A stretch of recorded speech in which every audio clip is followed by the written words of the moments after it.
నమస్తే. Welcome to our channel. నేను మీ నాగేష్. ప్రస్తుతం మనతో సీనియర్ జర్నలిస్ట్ జగదేవ్ గారు ఉన్నారు. అన్నగారితో మాట్లాడదాం.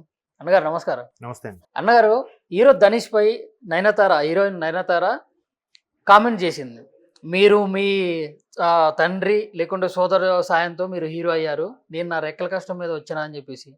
అయితే అసలు దీని వెనుకున్న ఈ కామెంట్స్ వెనుకున్నటువంటి అసలు ఏంది కథ? పూర్తి కథ వివరించండి. పూర్తి కథ అంటే తమిళ ఇండస్ట్రీలో కూడా చాలా రాజకీయాలు నడుస్తుంటాయి.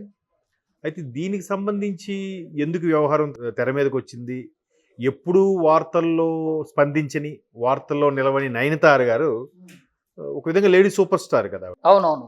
సో అటువంటి ఆవిడ ఎందుకు ఇలా స్పందించాల్సి వచ్చింది అంటూ ఒకసారి ఆరా తీస్తే ఆవిడ వీటితో పాటు ఇంకొన్ని వ్యాఖ్యలు కూడా చేసింది.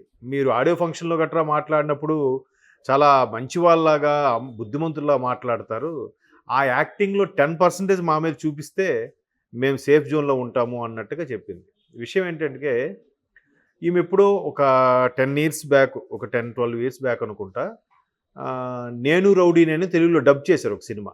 విజయ్ సేతుపతి సన్నగా మీసాలు లేకుండా, అప్పటికే మనిషి కొద్ది పర్సనాలిటీ, నెక్ టీషర్ట్స్తో ఉంటాడు ఆ సినిమా. ఆ సినిమాలో ఈమె కొంచెం చెవుడు ఏదో సంథింగ్ వినపడదు అనుకుంటా. సో ఆమెని కాపాడడానికి, ఆమె సేవ్ చేయడానికి నేను కూడా రౌడీని అని బిల్డప్ ఇస్తూ ఆమెని ఫ్లడ్ చేయడానికి ట్రై చేస్తుంటాడు. ఆ సినిమా తెలుగులో కూడా బాగానే ఆడింది. అంటే విజయ్ సేతుపతికి నాకు తెలిసి ఫస్ట్ సూపర్ హిట్ అనమాట అది. ఓకే. తమిళ్లో.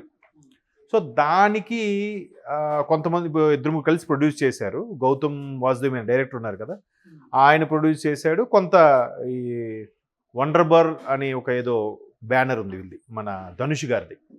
సో ఆ బ్యానర్ వాళ్ళు కలిసి ప్రొడ్యూస్ చేశారు. ఆ సినిమాకి డైరెక్టరు విఘ్నేష్ శివన్, ఎవరు, మన నయనతార గారు ప్రస్తుత భర్త. ఓకే.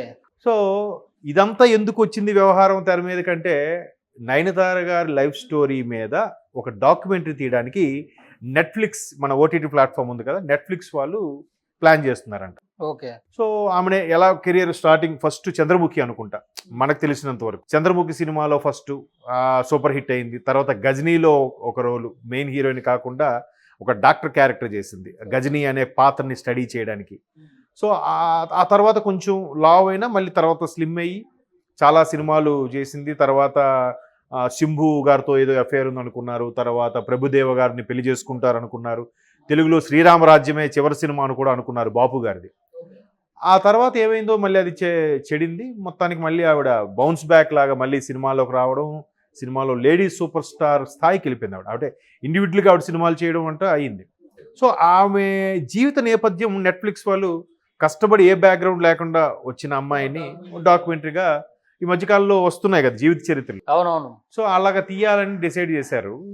డిసైడ్ చేసిన తర్వాత ఇంకా ఆమెని తీసుకోవాలనుకుంటే ఆమె ఏ సినిమాలు చేశారని కొంచెం కొంచెం క్లిప్పింగ్స్ చూపిస్తారు కదా.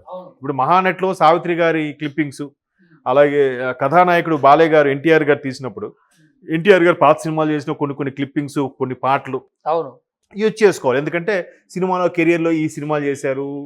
ప్రస్తుత భర్త అయిన విఘ్నేష్కి పరిచయం ఎక్కడైందంటే నేను రౌడీనే, నాన్ రౌడీ దాన్ అని ఒకటి, నాను రౌడీ దా, నేను కూడా రౌడీనే అని తమిళ్లో అంటారు, తెలుగులో నేను రౌడీనే యాజ్ ఇట్ ఈజ్ దించారు. సో అక్కడ పరిచయం ఆ డైరెక్టర్ విఘ్నేష్ అన్న అతను. సో అది ప్రేమగా మారి పెళ్లి చేసుకున్నారు. ప్రస్తుతానికి ట్విన్స్ కూడా కన్నారు వాళ్ళు. ఓకే. సో ఈ నేపథ్యం అంతా మరి లైఫ్ స్టైల్లో చూపించాలి కదా.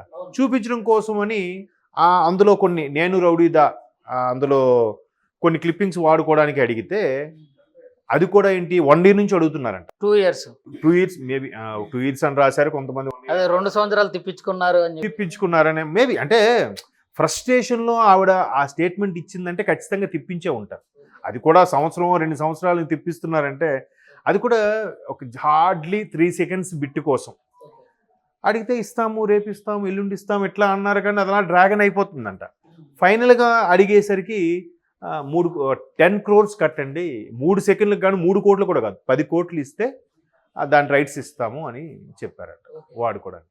సో అక్కడ ఆవిడ బరస్ట్ అయ్యి అసలు మీరు ఎంత ఇదిగా బిహేవ్ చేస్తున్నారంటే, మీరైనా మీ అన్న మీ నాన్నగారు ప్రోద్బలంతో మీరు స్టార్ అయ్యారేమో, మీ బ్యాక్గ్రౌండ్ ఉంది, నాకు ఎటువంటి బ్యాక్గ్రౌండ్ లేకుండా ఒక సాదాసీదా మధ్యతరగతి నుంచి వచ్చి నేను సంపాదించుకున్నది అంటే దాని అర్థం ఏంటంటే మీలాగా ఊరికే సంపాదించేదైతే నేను ఎంతైనా ఇచ్చుకుంటాను, కష్టపడి సంపాదించుకుంది కాబట్టి నేను ఎందుకు ఇవ్వాలి అనే సెన్స్లో మాట్లాడింది ఆవిడ. ఉమ్.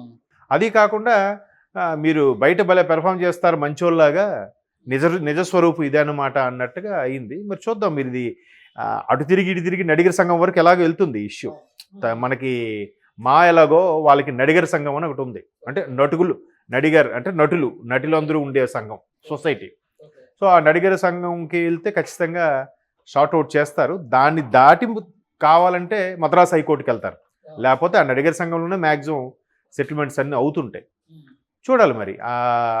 ఈవిడ ఎప్పుడూ లేనిది ఇంతగా ఓపెన్ అయ్యి ఫ్రస్ట్రేషన్తో అన్నది కాబట్టి ఖచ్చితంగా మరి ఈవిడికి ఫ్యాన్స్ ఉన్నారు. ఇప్పుడు 10 కోట్లు అని చెప్పేసి నోటీసులు కూడా పంపించారు కదా. 10 కోట్లు అదే అన్నాను, 10 కోట్లు ఇవి కట్టాలి, కడితే కానీ మీరు ఉపయోగించుకోవడానికి వీల్లేదు. ఒకవేళ ఉపయోగించుకున్నట్టయితే దానికి ఇంకా పెనాల్టీగా వేసుకుంటామన్నట్టు కూడా వాళ్ళు నోటీసులు పెట్టారు. ఈవిడేంటంటే నా హస్బెండ్, ప్రస్తుతం ఉన్న హస్బెండ్ తనకు డైరెక్ట్ చేశారు, ఈమె అందులో సినిమాలో యాక్ట్ చేసింది, దానికి కూడా కొంత కన్సిడర్ చేయాలి కదా.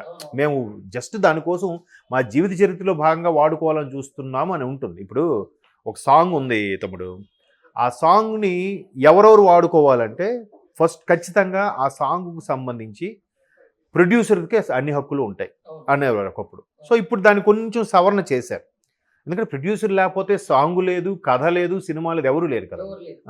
సో ప్రొడ్యూసర్కి ఒక 50%, మ్యూజిక్ డైరెక్టర్ 25%, లిరిక్ రైట్గా 25% రైట్స్ లాగా ఇప్పుడు ఉన్నాయంట. మరి అవి కూడా ఉన్నాయో సవరణ చేశారో నాకు తెలియదు.